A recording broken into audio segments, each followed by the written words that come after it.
We had worked out details of distances, courses, stores required, and so forth. Our sledging ration, the result of experience as well as close study, was perfect. The dogs gave promise after training of being able to cover 15 to 20 miles a day with loaded sledges. The transcontinental journey at this rate should be completed in 120 days, unless some unforeseen obstacle intervened. We longed keenly for the day when we could begin the march, the last great adventure in the history of South Polar exploration. But a knowledge of the obstacles that lay between us and our starting point served as a curb on impatience. Everything depended upon the landing. If we could land at Filchner's base, there was no reason why a band of experienced men should not winter there in safety. But the Weddell Sea was notoriously inhospitable, and already we knew that its sternest face was turned towards us. All the conditions in the Weddell Sea are unfavourable from the navigator's point of view. The winds are comparatively light, and consequently new ice can form even in the summertime. The absence of strong winds has the additional effect of allowing the ice to accumulate in masses undisturbed. Then great quantities of ice sweep along the coast from the east under the influence of the prevailing current and fill up the bight of the Weddell Sea as they move north in a great semicircle. Some of this ice doubtless describes almost a complete circle and is held up eventually in bad seasons against the South Sandwich Islands. The strong currents pressing the ice masses against the coast create heavier pressure than is found in any other part of the Antarctic. This pressure must be at least as severe as the pressure experienced in the congested North Polar Basin, and I'm inclined to think that a comparison would be to the advantage of the Arctic. All these considerations naturally had a bearing upon our immediate problem, the penetration of the pack and the finding of a safe harbour on the continental coast. The day of departure arrived. I gave the order to heave anchor at 8:45 a.m. on December the 5th, 1914, and the clanking of the windlass broke for us the last link with civilization. The morning was dull and overcast with occasional gusts of snow and sleet, but hearts were light aboard the Endurance. The long days of preparation were over, and the adventure lay ahead.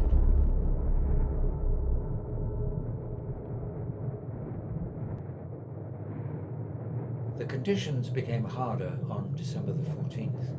There was a misty haze and occasional falls of snow. A few bergs were in sight. The pack was denser than it had been on the previous days. Older ice was intermingled with the young ice, and our progress became slower. The propeller received several blows in the early morning, but no damage was done. A platform was rigged under the jib boom in order that Hurley might secure some kinematograph pictures of the ship breaking through the ice. The young ice did not present difficulties to the Endurance, which was able to smash a way through, but the lumps of older ice were more formidable obstacles, and conning the ship was a task requiring close attention. The most careful navigation could not prevent an occasional bump against ice too thick to be broken or pushed aside. The southerly breeze strengthened to a moderate southwesterly gale during the afternoon, and at 8 p.m. we hove to stem against a floe, it being impossible to proceed without serious risk of damage to rudder or propeller. I was interested to notice that although we had been steaming through the pack for 3 days, the northwesterly swell still held with us. It added to the difficulties of navigation in the lane, since the ice was constantly in movement.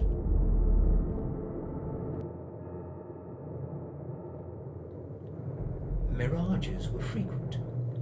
Barrier cliffs appeared all around us on the 29th, even in places where we knew there was deep water. Bergs and pack are thrown up into the sky and distorted into the most fantastic shapes. They climb, trembling upwards, spreading out into long lines at different levels, then contract and fall down, leaving nothing but an uncertain, wavering smudge which comes and goes. Presently the smudge swells and grows, taking shape until it presents the perfect inverted reflection of a berg on the horizon, the shadow hovering over the substance. More smudges appear at different points on the horizon. These spread out into long lines till they meet, and we are girdled by lines of shining snow cliffs, lavered at their bases by waters of illusion in which they appear to be faithfully reflected. So the shadows come and go silently, melting away finally as the sun declines to the west. We we seemed to be drifting helplessly in a strange world of unreality.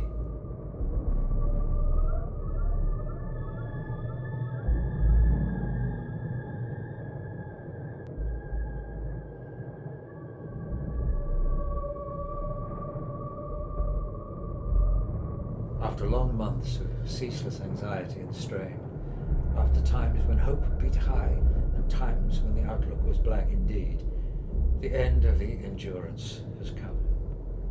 But though we have been compelled to abandon the ship, which is crushed beyond all hope of ever being righted, we are alive and well, and we have stores and equipment for the task that lies before us.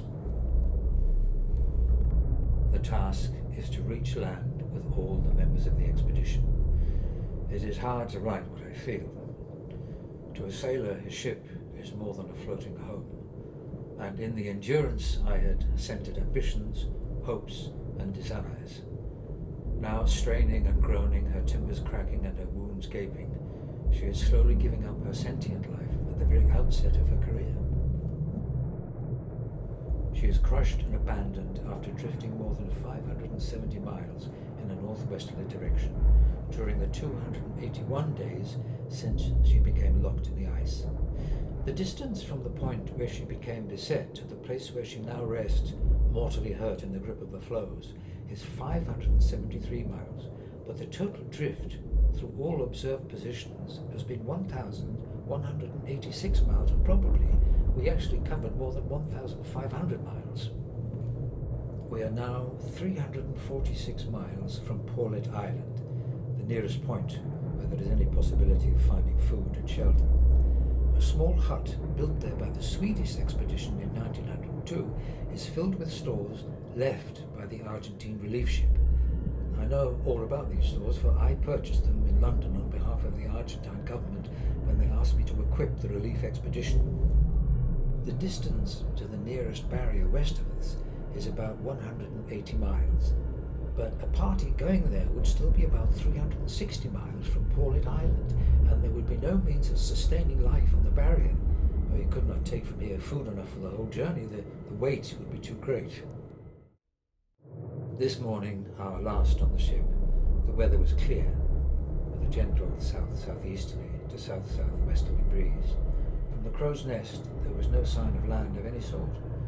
The pressure was increasing steadily, and the passing hours brought no relief or respite for the ship. The attack of the ice reached its climax at 4 p.m.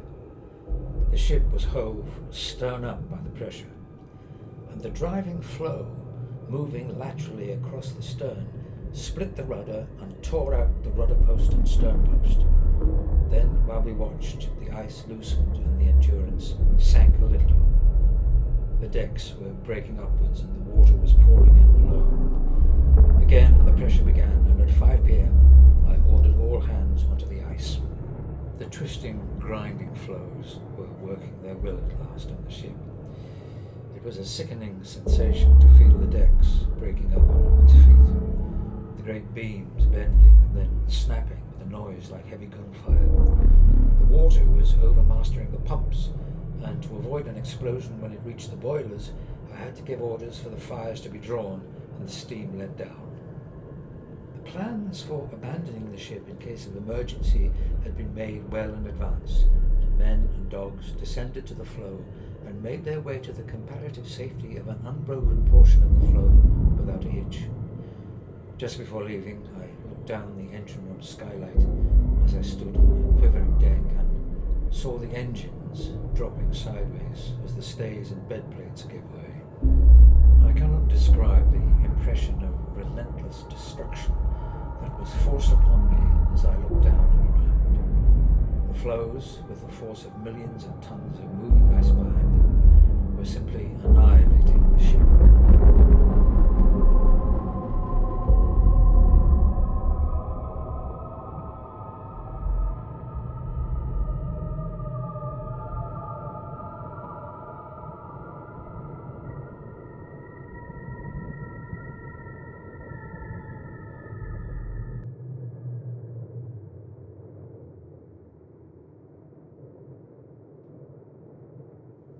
Under a dull, overcast sky, I returned to camp and examined our situation. The floe occupied by the camp was still subject to pressure, and I thought it wise to move to a larger and apparently stronger floe about 200 yards away off the starboard bow of the ship. This camp was to become known as Dump Camp, owing to the amount of stuff that was thrown away there. We could not afford to carry unnecessary gear, and a drastic sorting of equipment took place. I decided to issue a complete new set of Burberrys and underclothing to each man, and also a supply of new socks. The camp was transferred to the larger floe quickly, and I began there to direct the preparations for the long journey across the floes to Paulet Island. Hurley, meanwhile, had rigged his kinematograph camera and was getting pictures of the Endurance in her death throes. While he was engaged thus, the ice, driving against the standing rigging and the fore main and mizzen masts, snapped the shrouds.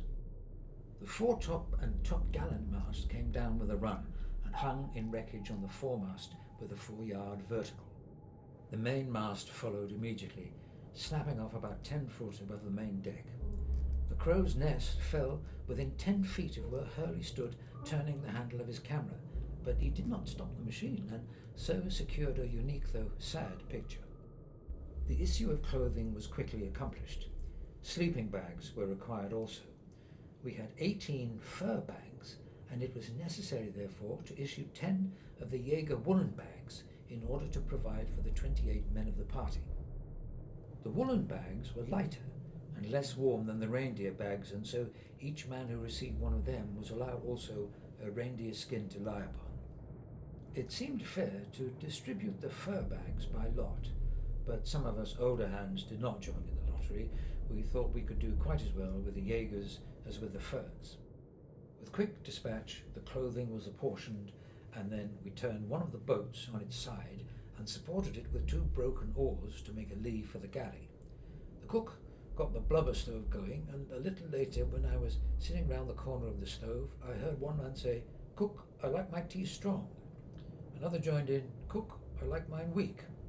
It was pleasant to know that their minds were untroubled, but I thought the time opportune to mention that the tea would be the same for all hands, and that we would be fortunate if 2 months later we had any tea at all.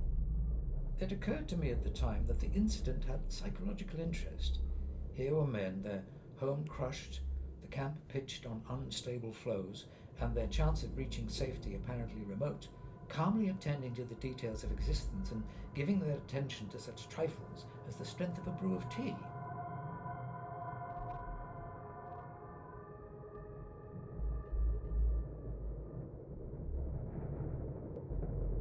On December the 20th, after discussing the question with Wild, I informed all hands that I intended to try and make a march to the west to reduce the distance between us and Paulet Island. A buzz of pleasurable anticipation went round the camp, and everyone was anxious to get on the move. So the next day I set off with Wild, Crean and Hurley with dog teams to the westward to survey the route.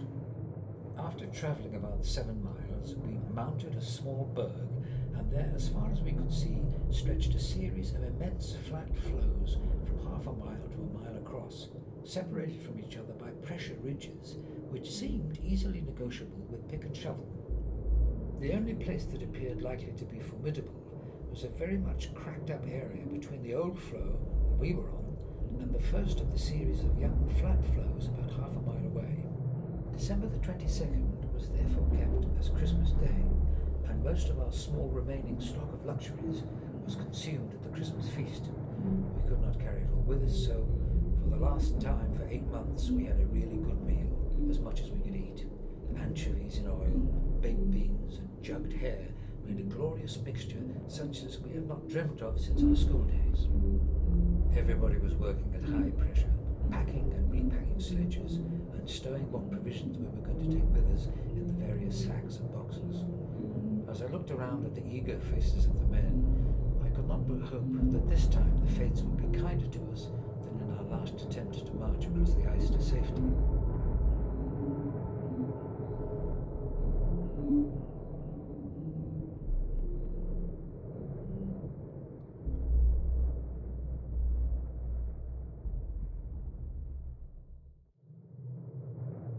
December the 29th.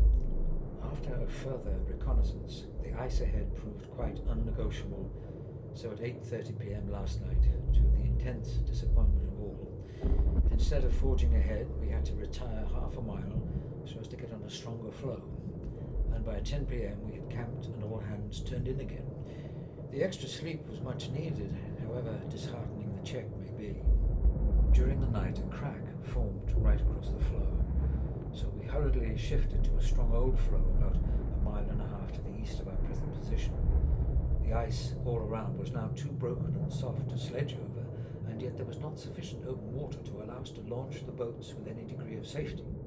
We had been on the march for 7 days. Rations were short and the men were weak.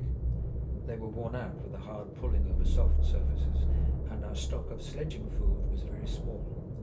We had marched 7.5 miles in a direct line, and at this rate it would take us over 300 days to reach the land away to the west. As we only had food for 42 days, there was no alternative therefore but to camp once more on the floe, and to possess our souls with what patience we could till conditions should appear more favourable for a renewal of the attempt to escape. To this end we stacked our surplus provisions, the reserve sledging rations being kept lashed on the sledges, and brought what gear we could from our but lately deserted ocean camp. Our new home, which we were to occupy for nearly 3.5 months, we called Patience.